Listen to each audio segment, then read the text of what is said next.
জানো তো, মাকে দেখে দেখে অনেক ছোট থেকেই আমি ঘরের পুজো দিই।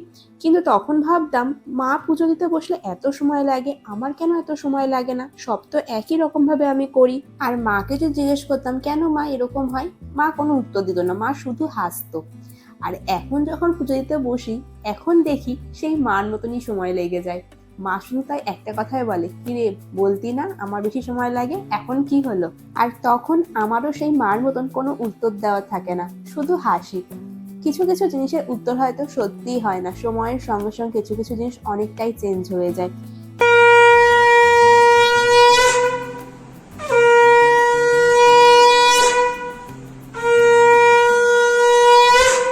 দেখে দেখে নিয়ম তো ছোট থেকেই পালন করা হয়, কিন্তু মনের যে অনুভূতি সেটা তো বড় হওয়ার সঙ্গে সঙ্গেই আসে। তো যাই হোক, আজ তো বৃহস্পতিবার, পাঁচালি পরে পুজো কমপ্লিট করলাম।